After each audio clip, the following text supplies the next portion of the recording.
All right. So, what do we say about this episode, huh? What are your overall feelings? You know, I was expecting them to go boom, boom, let's just get right into it. I wasn't expecting more story build up. Um, so I don't want to necessarily say I'm disappointed, but there's only 6 episodes. We knew one episode was going to be used to address John. So now we're down 2 episodes, and they've got to figure out what's going on with the ranch. They gotta figure out that how they're gonna go after Jamie. It feels like it's gonna be a breakneck pace to the finish here. That's kind of exactly how I felt. I felt quite underwhelmed, and like I hate to say that, but I mean, let's just start off with the fact that yeah, we love Rip. We love Rip and Beth together, sure. We love, Teeter's antics. We love the cowboy shenanigans and the things that they go through. But like, did we really need what, like 2/3 or more than half of a 70-minute episode to be like nothing that's picking up the pace or driving the story along for the most part? Yeah, it was they kept jumping back. Like the premiere ended with Rip coming back to the ranch, and we pick it up with Rip back at 4 6s with the crew. Yeah, the again with this whole timeline thing, like people put in some credit, like a title, just a couple words is all you need. 1 week earlier, 1 month before. Like I don't even know what time span we're talking here. Yeah. So yeah, there was that really jarring, I don't want to say like time jump, but there was that moment and I believe it was I want to say like a half an hour, a good half hour, 35 minutes, 40 minutes in, where then all of a sudden, so Beth and Rip are at this bar, enjoying themselves when he's at the 4 6s ranch. And then all of a sudden you see Lloyd riding a horse. And so you realize they're back at the Yellowstone ranch. So you're like, wait, okay, this has to be current time. And then they start talking about the horse that's just giving him trouble. And then like Lloyd is like, I don't like this, Rip. And, are we going to have to find different jobs? Like I've worked here my whole life. Like, what am I going to do? Rip is like, yeah, you might want to start looking around. So then you're like, okay, we're definitely in current times. Like, why did they have to make that crazy jump and not be like the present or, Yeah. like at the beginning of the show, they could have said, just like, yes, we can figure it out. We're not stupid, but like, why do you keep going back to the present time when it's not driving the story along? Or at least I don't think it is. No, and they did it. They also did it with Casey too. I mean, there's one. You see one scene. They're at the cat. They're at this new cabin, and of course, Tate's poking fun at him for making out in front of them, and they're Casey's up fixing the roof, and Tate and Monica are inside working on the house. And then all of a sudden, the next time you see Casey's family at the ranch, it's very clearly Casey coming back after after he met with Beth about John's death, and Monica's like, "Oh my God, I'm so sorry," that sort of thing. So even that story arc is back and forth too. Yeah, it's a whole like weird just juxtaposition that like you could have done better with explaining the passage of time to us. I mean, I feel like Kamala talking about the passage of time, but Unburdened by what has been. right? It's like the passage of time is time passing, something like that. But I just, yeah, I don't understand what they're doing with the time. And it is kind of giving it a slow build. Like it doesn't engage you when, again, not like we absolutely hate Rip's guts and we don't want to see him and his cowboys, but like, how is this driving the story along? Like, I would have liked to see more of the Kayce looking into, you know, his contacts about John's death, and Beth kind of like following Jamie, or Mhm. you know, just kind of seeing what he's doing, or just more of that stuff, just more eventful stuff. Because to your point, we only have 4 more episodes left. So, I mean, yeah, they're probably going to be 60 plus minutes each, we can assume, but Yeah. still, to wrap everything up in four episodes, you're going to do it justice? Like, I'm starting to really question that now, that it's going to do it justice. And I feel like they use this episode to tie up loose ends with random characters that we may or may not care about. Like they tied up the summer thing. Yeah. Beth comes downstairs like, what the hell are you still doing here? And she's almost like surprised that, oh yeah, he signed your clemency months ago. He just wanted you to hang around and bang him. Um, so like, so they tied that up, and she flies off. That Lloyd, that scene with Rip and Lloyd where he says that the kid's having a rough time. So Hmm. Rip goes in to talk to Carter, and he's like, he's feeling down on himself because here's another stable male role model that's gone out of his life. And Rip goes, that sucks. It does suck, but and you wanted to be like John, but everyone wants to be like John, and no one's been successful yet. But that still doesn't mean we get a day off. Let's get to work. Yeah. I was going to say something about something you said. Now I can't remember what it was.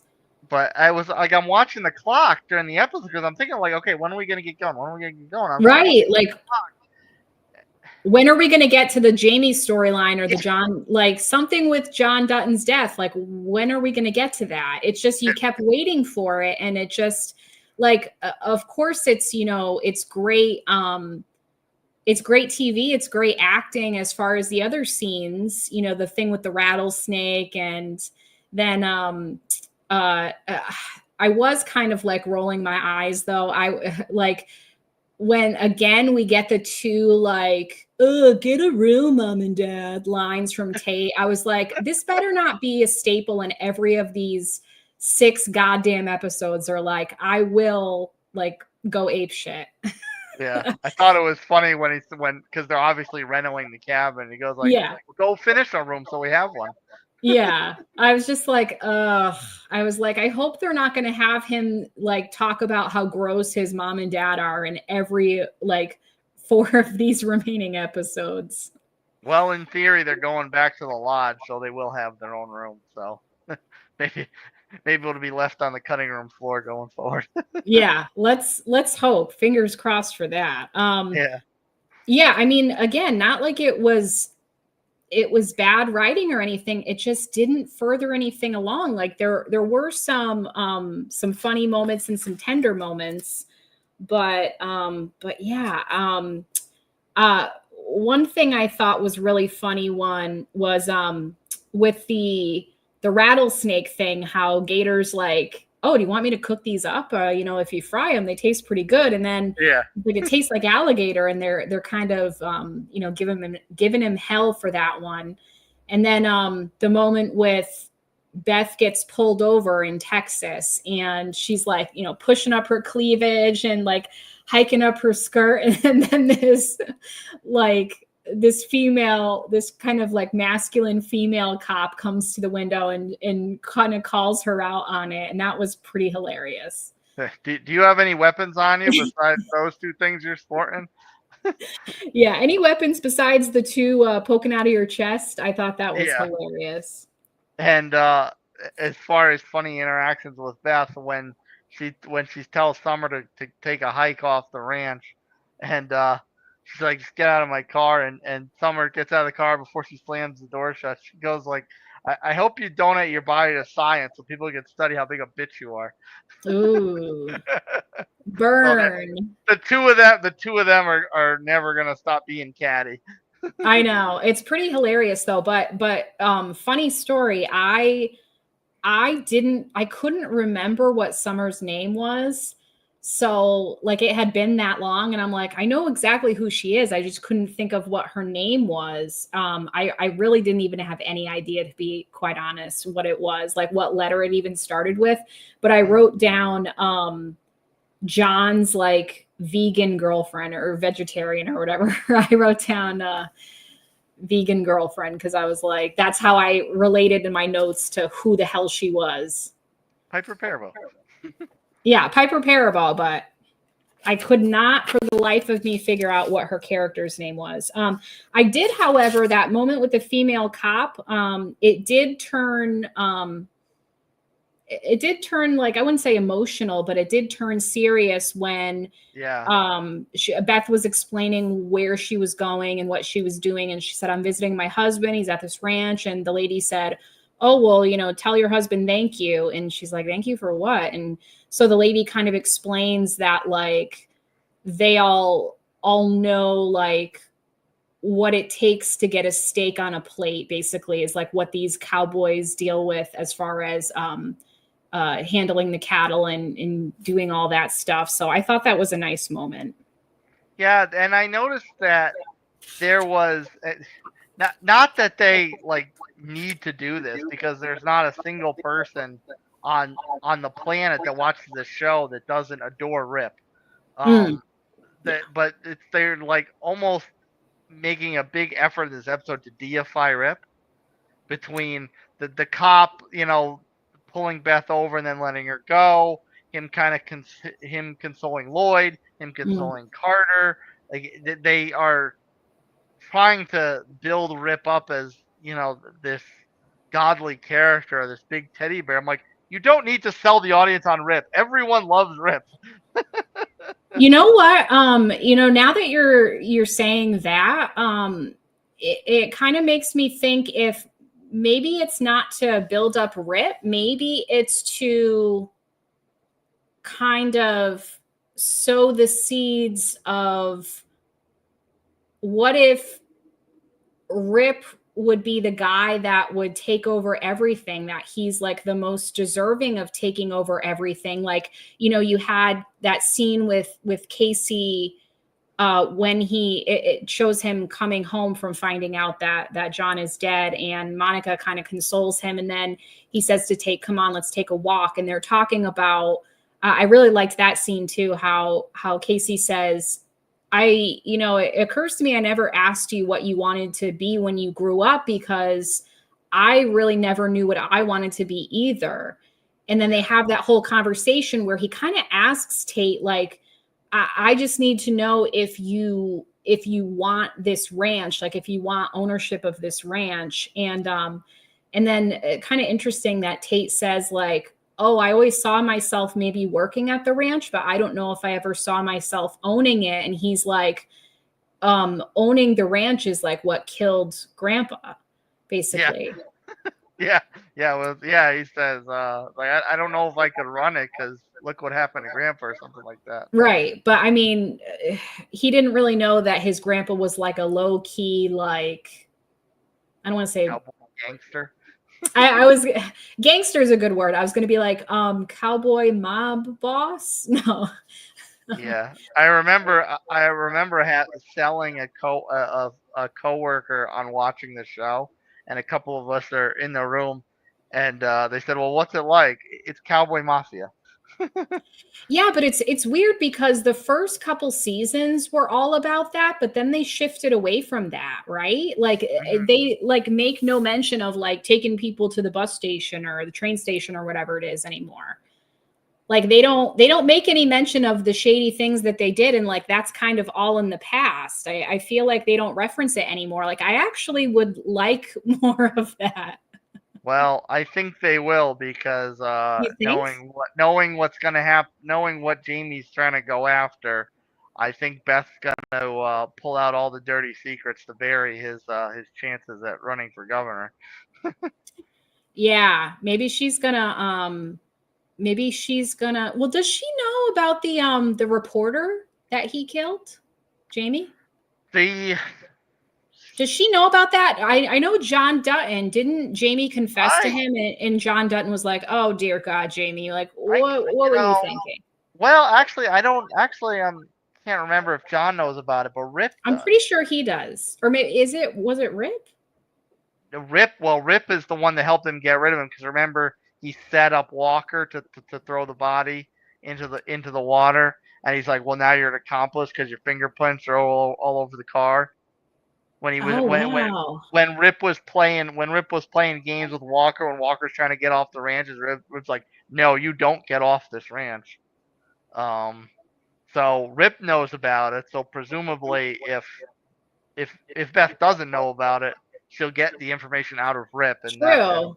that'll bury Jamie. True. Yeah. I almost, it's wishful thinking because I love Tulsa King and I love all this like shady dealings stuff going on. So like it would be kind of cool if they got back to the cowboy gangsterness of it all. Yeah. Like we would love to see more of that, not 30 to 40 minutes of just like background info. And like I to be fair, I think a lot of that like let's be honest, like a lot of I mean, yes, the audience for this show is like male and female, but I feel like the reason that a lot of females watch is because they love Rip. But not only do they love Rip, they love the Rip and Beth relationship. They like wish they could have that. So I mean, I think that's what the writers were doing is like, okay, let's give the audience some of the Beth and Rip shit that they love to see. So let's, that's where they had the scene with them in the bar and dancing and, that whole thing. And to that point, if they continue the show past the John Dutton era of it, Mm-hmm. I feel like I saw something a few weeks, 2 or 3 weeks prior to the premiere that there was like rumors of continuing the show focusing on Rip and Beth, and I would presume Kayce as well, but I guess specifically Rip and Beth, since they're the reels you see on Facebook of people repurposing clips from Yes. their interactions. Yeah, and like talking, showing their like popular scenes of like things that they've said to each other, and people quote that. And I like when I was planning my wedding, I actually looked up Rip and Beth quotes to figure out how I could fit that into the reading that I wanted my friend to read. And I didn't end up using anything, but yeah, I was definitely looking at that stuff. So I mean, that's a common thing. So they're just really giving the audience like what they want to see, but it just wasn't furthering the story along for me. So, No, well, when they're sitting in the speakeasy and they're and Rip's like, Beth, it's a hotel. They're all tourists, and she's talking to the guy, and he's not. Yeah, the guy's not local, but he's a cattle rancher, so he's not really a tourist. And then they have their little dance, and obviously they have this little moment up in the room where she's like, "This is the first time we've been out of Montana together." He's like, "This is the first time I've been out of Montana, period." Yeah, I mean, like, again, it's not like why do we care, but it's kind of is like why do we care? Like, what was the point of all that? Like, unless you're going to go back in time and show some moments of how those moments linked with what happens with John Dutton's death or the planning of his death or something, like I don't really care about it. Like, yeah, it's not, and again, and because we know this is a condensed season, I also feel like, in addition to I kind of don't care about this, I also kind of feel like there's not enough time to do this. Right. There's a lot of things to address. It's just like wasting time. And what I really hope they don't do, which is like the kiss of death for shows who have come before them, who have done this, like been in their last season. I hope to the Lord Jesus that they do not, in these last 4 episodes, add in new characters or do anything, because I've seen some shows in their last season that added in a new character or two. And it's like, why are you doing this at the end? Yeah. Like it pisses you off. Like Shameless, absolutely ruined by that. The fact that they had these like storylines and new characters that had no bearing on anything. So like, why are you adding them in at the last moment? Like, it doesn't affect anything. So I hope they don't do that. Yeah. Just focus on the characters you already established, and And there's wrap up, tie yeah, everything up, wrap it up all nicely for us, please. yeah. Do a Breaking Bad. You don't have to have. Well, I guess you already had the main character die, but like Yeah. don't kill off people, but like just have it close. Have it nicely closed. Yeah. So I mean, what do you think we can expect in the next episode? Well, I hope that there's gonna be more aggression against Jamie, Mm, because that's what I thought we were gonna get here, and we didn't. And you've got two interactions that happened in the last what half an hour, 25 minutes, probably yeah. 25 minutes, because I think it was about 8:45. I think it was about Mm-hmm. 8:45 Eastern time. So we finally see Jamie. We haven't seen at this point. We haven't seen Jamie's face once in the whole episode. Right. And he returns to the state house, and he talks to his secretary. He's like, I just want to bury myself in my work. And she's like, oh, okay, you've got a meeting with market equities, and by the way, your sister's in your office. And he's like, what? Of course, she doesn't know. She doesn't know that they hate each other. So she's Yeah. like, well, under the circumstances, it didn't feel right to just have her wait in the lobby. So he goes in there, and Jamie, typical spineless Jamie, he he is like unwilling to accept the consequences of what he told Sarah or Mm, implied to Sarah. So he goes in there, and like he is like so consumed with his ambition that he knows this is a good thing for his career, but at the same time it's also still the man that raised him. And when Beth mm, calls him out on it, she keeps slapping him because he yeah. won't look her in the eye and say and tell her either that he did it or that something happened. Yeah. Like at a certain point, okay, you may not have been directly responsible for it, but at least rat out this Sarah. At least rat her out. Like Well, he has no sense of loyalty. Do you have loyalty to your father? Then tell Beth what happened. well, oddly enough, he's got loyalty to this Sarah's her name. I don't even know what Yeah. her name was. Yeah, that whole like sex scene with them was like not necessary. I was like, they're just so like she's so Just annoying.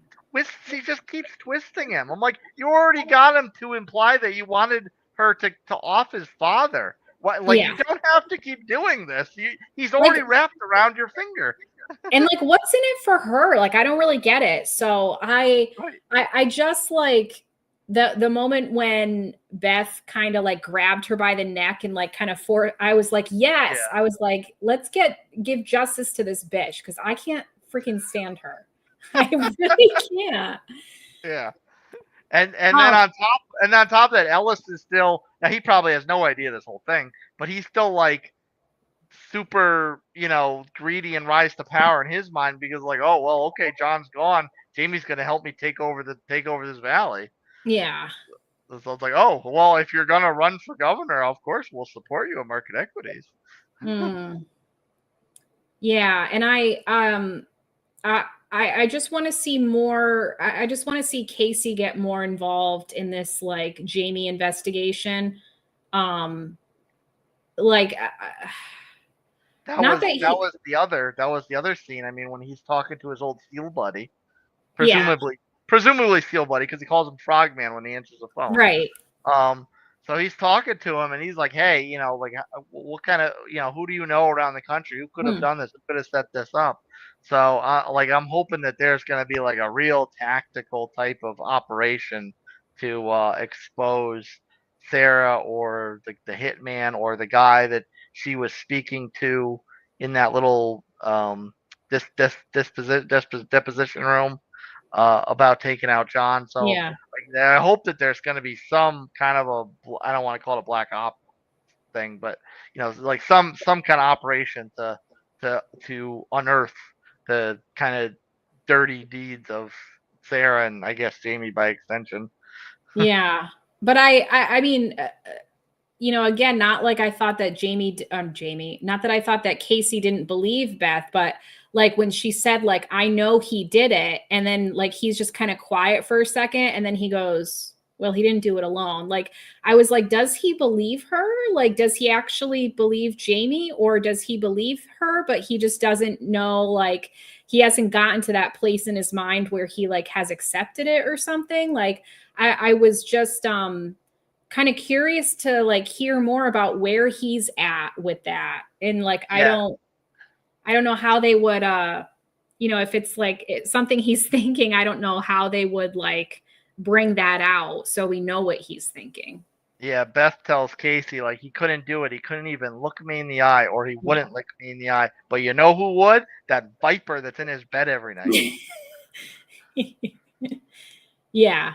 And I mean, side note, because I've seen this all over social media, and I was wondering what your take is. And I'm not sure exactly how I feel about it. So I think that a lot of people don't like Beth.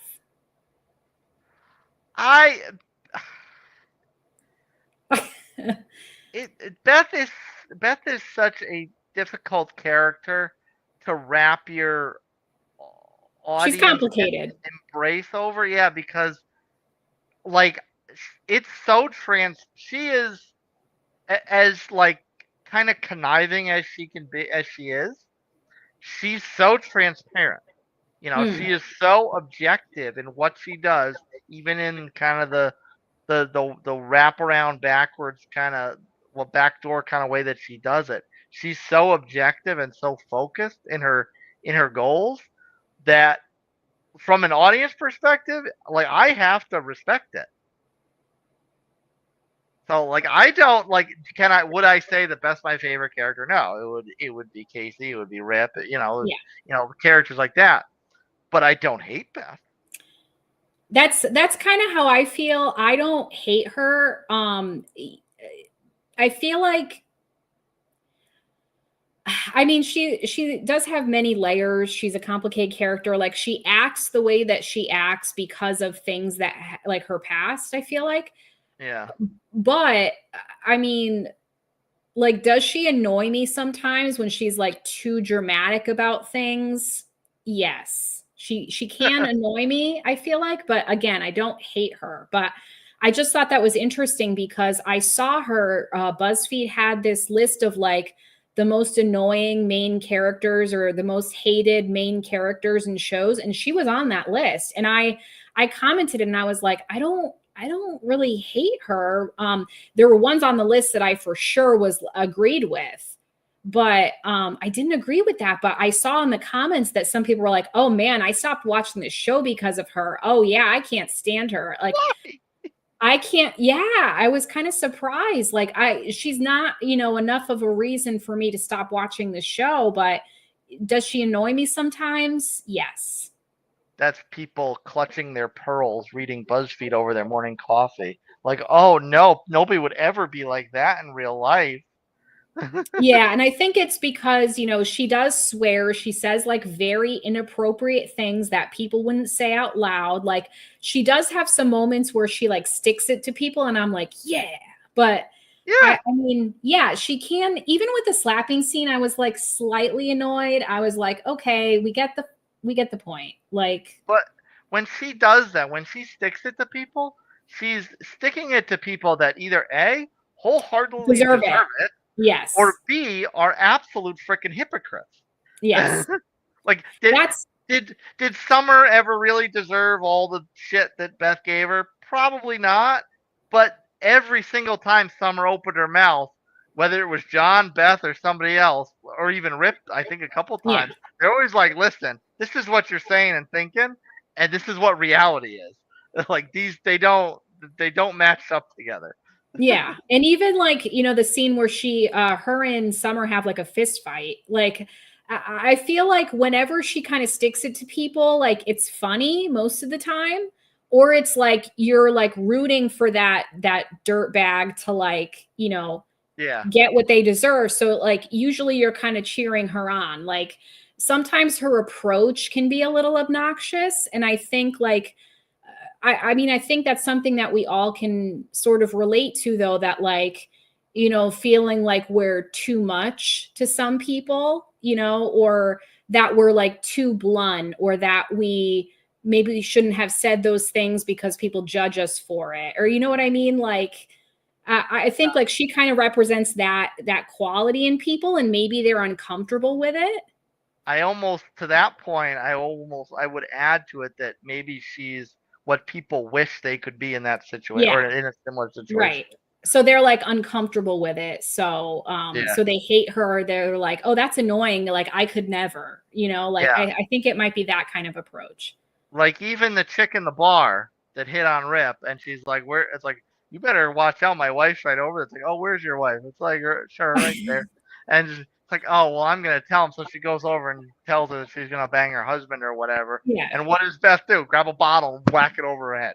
Oh yeah, that was awesome. I thought that was pretty funny. Like she is like I love those moments when she's just like she's like she's a tough broad. Like that's the best way to describe her. She'll get it done. Like she's a tough freaking broad.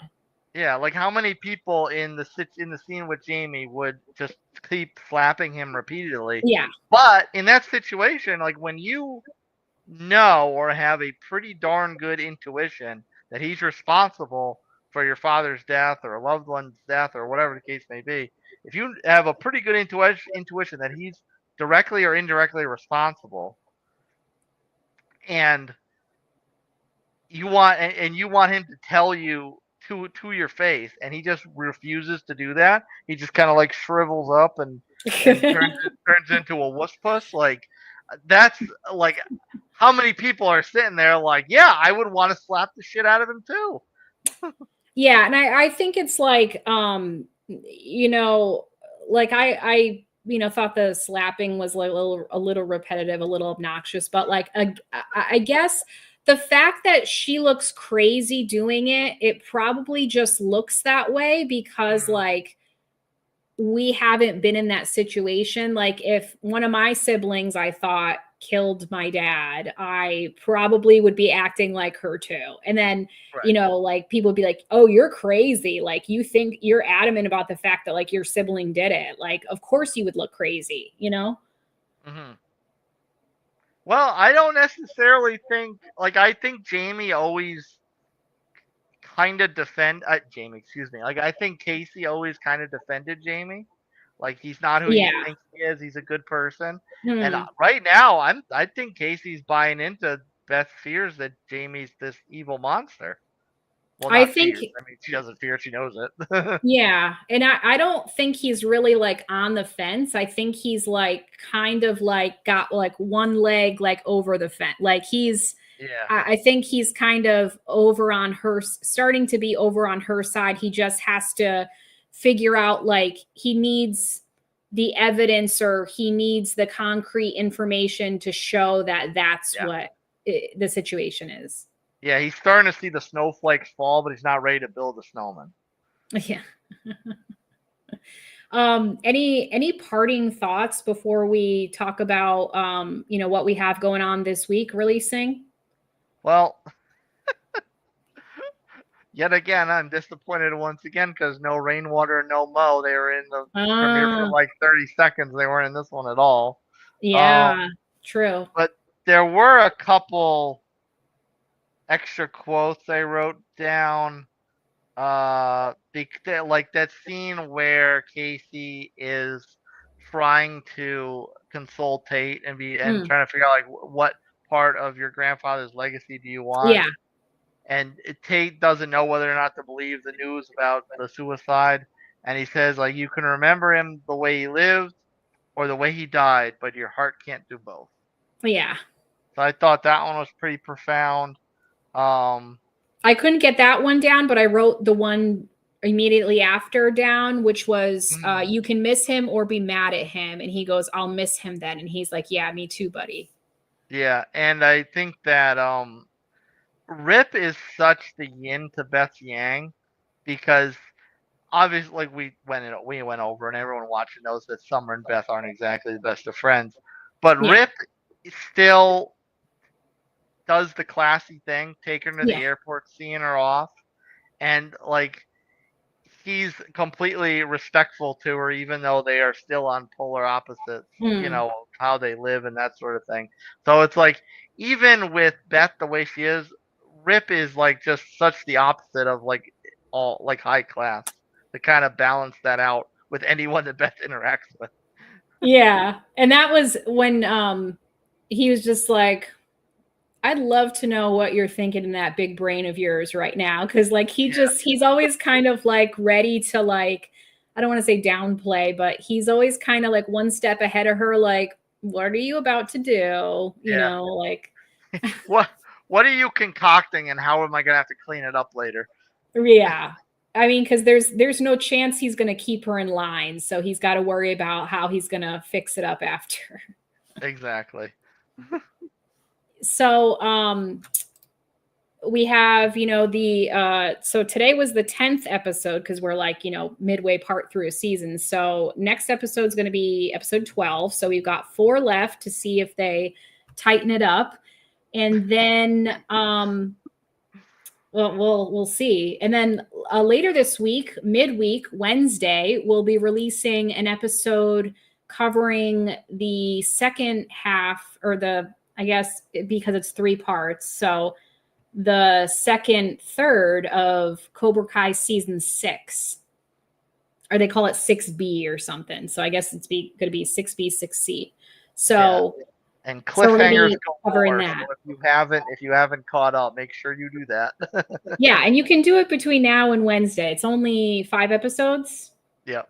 And they're all like barely 40 minutes. So not any long watches. So you're good to go. And then following that, I think that following Monday, we will be releasing an episode for Tulsa King season 2, which the last episode is airing tonight, I believe. Yeah. So catch up on that and catch up on Cobra Kai and join us for that this week and then Tulsa King next week.